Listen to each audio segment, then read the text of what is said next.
It's one of my favorite times of the year. It's time for line combinations. My prediction and what I would do coming up here on the Locked On Sabres podcast.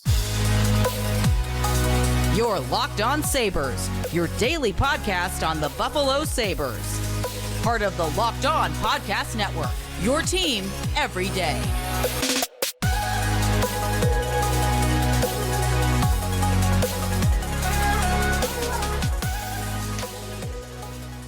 All right, and thanks for making Locked On Sabres your first listen every day. We are free and available wherever you get your podcasts, especially on our YouTube channel. Well, also on our YouTube channel, not especially. We love wherever you're listening. Part of the Locked On Podcast Network, your team every day.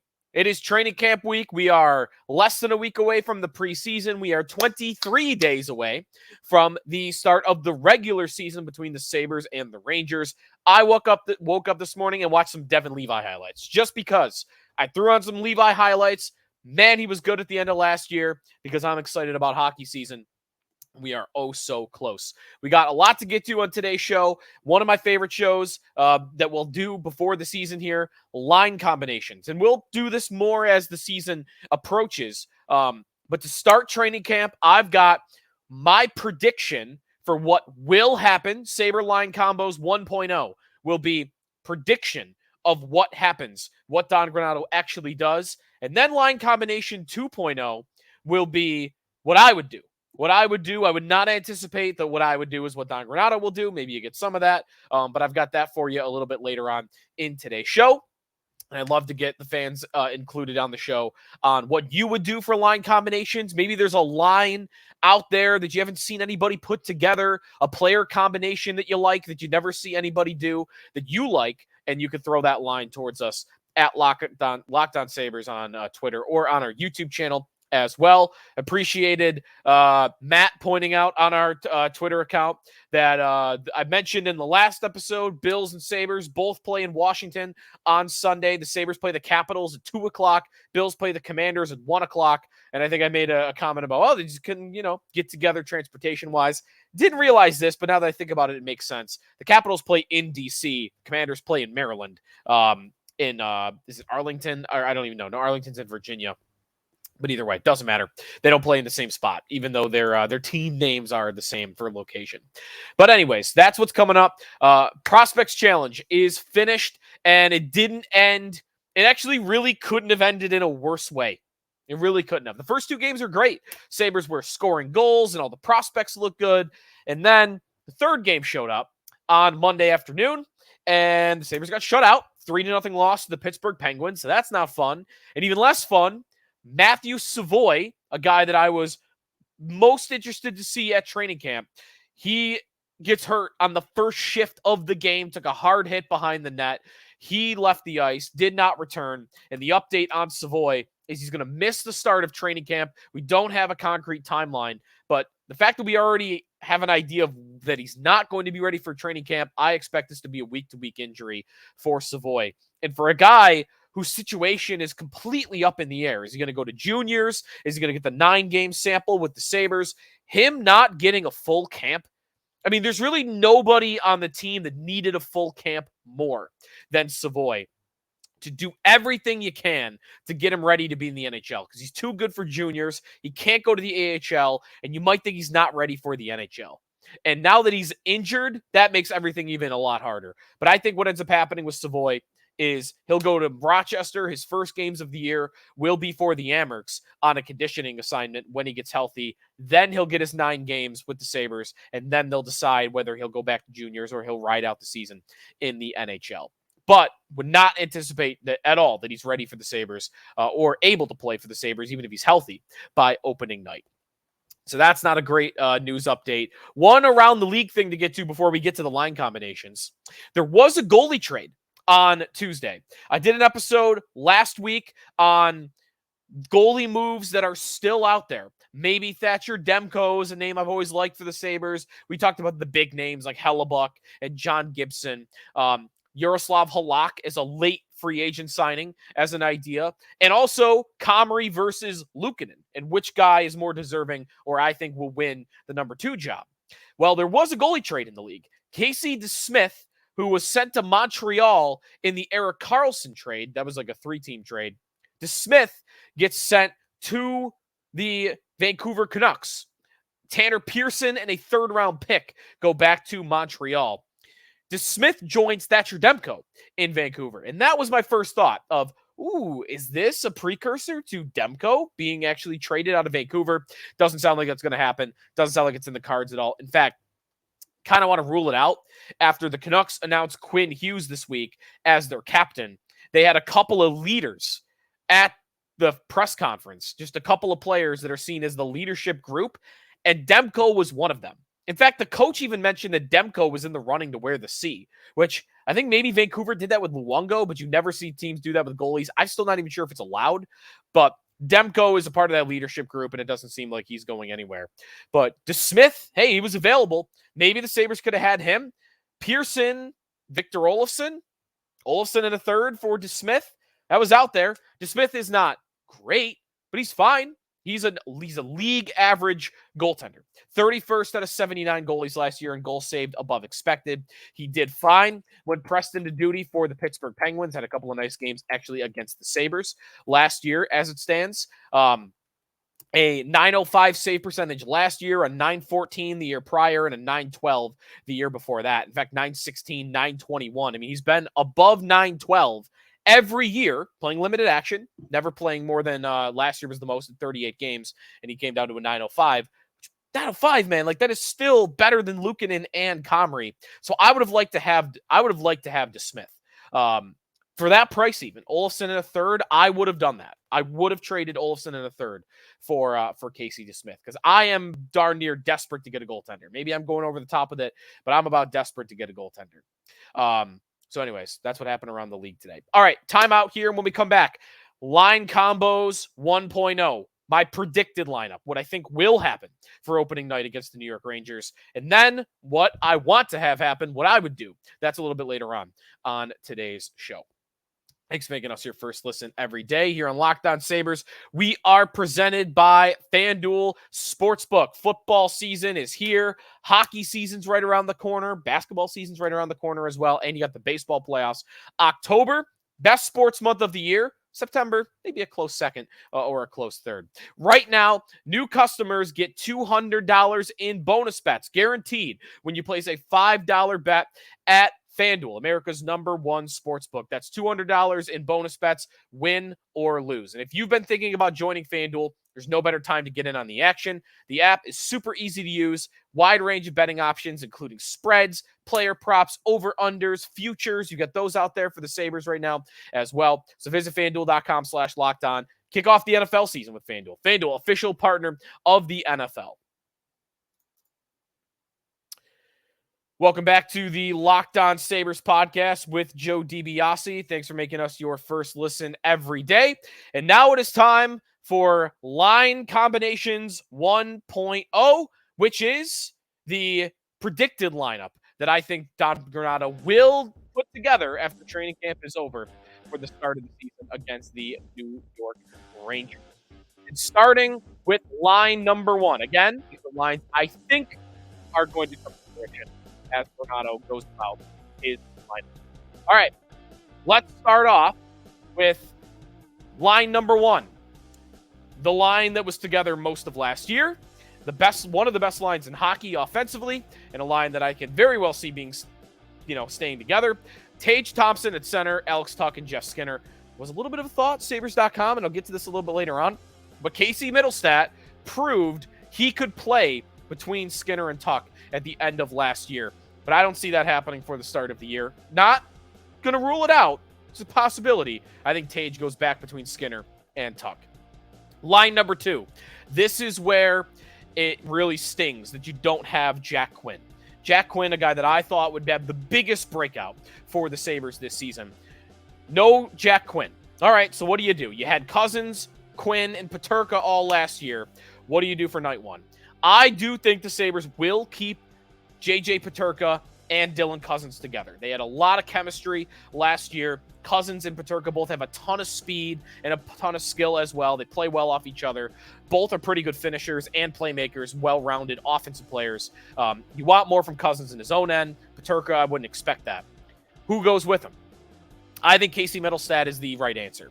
Mittelstadt is versatile, can play on his off wing on the right side, can play center a little bit too if you want to mix him and Cozens in and out, depending on what side of the ice the faceoff is, and you want to keep it that way after the play begins. I think Mittelstadt is the obvious answer to jump into the top 6. He was great at the end of last year. And yeah, he was playing with Tuck and he was playing with Skinner. But really, Mittelstadt played pretty well, at least in every situation, and adapted to every situation. He played a lot with Victor Olofsson last year. Big reason why he has a ton of assists, because he had a shooter that could only shoot on his line. How would Mittelstadt play with Cozens and Peterka? I think he'd fit right in. I think you'd have a lot of speed on that line. All three would do well playing off each other. All three are pretty good finishers. Cozens and Peterka more so than Mittelstadt. But I think he would fit in just fine playing with those two, and the Sabres could have 2 legit top lines to start the year. Line 3 on Projected Lines 1.0. Peyton Krebs centering Jordan Greenway and Victor Olofsson. I do think Olofsson is in the lineup and is not traded. I think if they would have done that by now, I think the Quinn injury resets what Olofsson means to the team. Before, he was expendable. Now, maybe still a little expendable, but the goal scoring is more needed than it was before because with Quinn being out. Krebs being at the third line center spot to me is important because that's a guy that has a lot of skill. He was drafted in the first round because of it. He was seen as Vegas's best prospect at one time because of the skill. Everybody can't be a goal scorer in this team. Someone had to learn how to play responsibly in their own end. That was placed upon Krebs. But is there more there offensively for Peyton Krebs? I believe there is, and I would imagine Don Granato believes there is as well. So, you're not putting him on a big line. I don't think Granato will do that, but he's giving him a bump. Instead of Okposo and Girgensons, he'll get Olofsson, a sniper that scored 30 goals last year, and Jordan Greenway, a power forward that can help Krebs out and maybe a little bit with spacing because Krebs is a smaller player.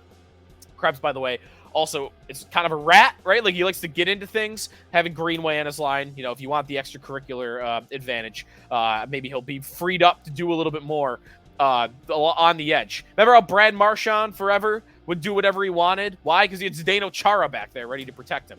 Maybe Krebs is doing that more with Greenway. But Greenway's a better offensive player to me than what you have now with Girgensons and Okposo. Not my favorite player, but I think Krebs with Greenway and Olofsson fits the bill. Gives you a little bit of defensive prowess with Krebs and Greenway. Olofsson's liability there. But you have a little bit of everything on that line. Krebs stays at center, and you get a couple of upgraded offensive players with him. I think Granato will do that. And line 4, I think, is Tyson Jost between Zemgus Girgensons and Kyle Okposo. I think both veterans are in the lineup. Of course, I think Jost is in the lineup. They signed him back. They've got him at center. So I think it's going to be Jost that is centering that 4th line. They've re-signed him for a reason. He could end up being an extra, and maybe he was in line to be that before a Quinn injury. But the versatility, and he's played with those two also, I think he's a natural fit to be the 4th line center on this team, allowing Krebs to bump up in the lineup. And maybe that was important to bring Jost back to allow them to bump Krebs up in the lineup. What I don't have on the forward group is any kids. No Jiri Kulich, no Isaac Rozan. Savoy, I don't think is going to be ready. I might have put Savoy on my prediction lineup if he hadn't gotten hurt, but he did. I don't think Kulich, I don't think Rozan, I don't think Zach Benson. I think the Sabres go rookieless with their forward group and night number 1. How about the defensemen? This is going to be pretty straightforward. In fact, I have the same defense group for both my prediction and what I would do. Matthias Samuelsson, Rasmus Dahlin. You are not splitting those two up. Those two are going to be together forever. Owen Power's partner is very interesting. And I've gone back and forth on this. There was a time where I thought it'd be Eric Johnson. And if you ask me again in 3 days, I might tell you it's going to be Eric Johnson that opens the season with Owen Power. But I, sitting here today, think it's going to be Connor Clifton.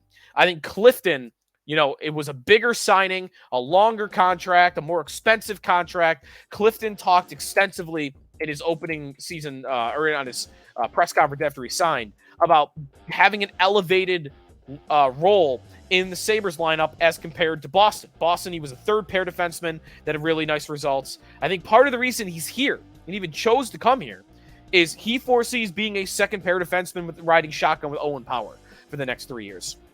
And I think the Sabres start off with that. He's a nice fit.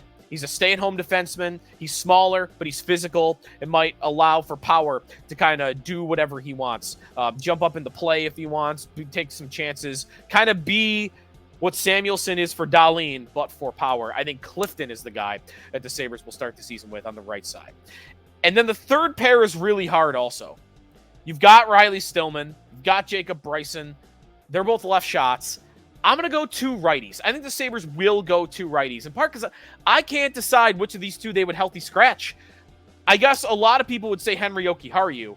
I just don't think Don Granato would do it. I think he likes Jokiharju a lot, and I could see him wanting Jokiharju in a third pair role. Maybe that would improve his game. And they're not going to scratch Eric Johnson. They just signed him. They've talked a lot about his leadership and how important he will be to the room. I can't see them scratching him on night number 1. Maybe he'll be a scratch, load management at some point during the year. I've got Johnson playing on his offside on the left, in part because he's got a booming shot and he's got 15 years of experience that I think maybe, I'm not sure how much he's played in the left. I'd imagine he's played some, though, over 15 years, considering how long he's played, 920 games. So I think Johnson makes more sense to play on the left than Jokiharju does. And then in goal, Devin Levi, of course, is your night 1 starter, and I think Ukko-Pekka Luukkonen is your night 1 backup. I would imagine that that's what he's going to be. They value him. They value his development and his potential still. I think Luukkonen will be the guy, and they'll find something to do with Comrie. Probably waivers would be my guess. That's my prediction. What about what I would do? And then you could tell me after what you like more, what you think, what I think the Sabres will do, or what I would do. Next, projected lines 2.0, what I would do if I were the coach of the Buffalo Sabres, and also before training camp, of course. That's coming up here on the Locked On Sabres podcast. Thanks for making us your first listen every day. We are presented by Jace Medical, one of our newer sponsors, and Jace Medical, I'm glad to have them because they're doing something really important. Everyone should be empowered to care for themselves and their loved ones during the unexpected. And that's why Jace Medical offers the Jace case. The Jace case provides 5 life-saving antibiotics that for emergency use. It gives you a peace of mind so that you are not just hoping that you have access to medication in an emergency. Jace Medical makes sure you have the medication on hand. Jace Medical is simple. They handle everything from the online evaluation to licensed pharmacy medication, delivery, and ongoing consultation and care.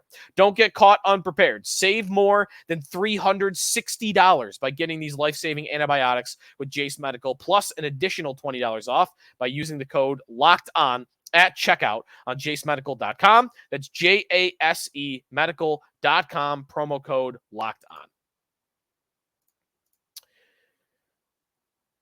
All right, welcome back to the Locked On Sabres podcast, and thanks for making us your first listen every day. We just had my predicted lines for the season. Now, what I would do for the start of the Buffalo Sabres season, and we start with line number 1. I'm going to mix it up a little bit. I'm the guy who likes to experiment with the different line combinations. You could always go back to what works. Let's get crazy to start the year. Let's start with a line that the Sabres finished with last year that thrived when they played together. I'm going to put Casey Mittelstadt between Jeff Skinner and Alex Tuch, simply because it worked.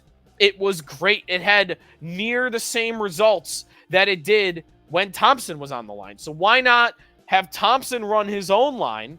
Because you're getting almost the same results when Mittelstadt is on that top line. Last year, down the stretch, Mittelstadt had 5 goals in the final 5 games, loaded up with assists as Thompson was out as well. And it really propelled him to that 59 point total that he had. Look at his splits last year, Mittelstadt. Look at what he did. He led the team in points in the final month of the season, by the way. Like, he was dynamite.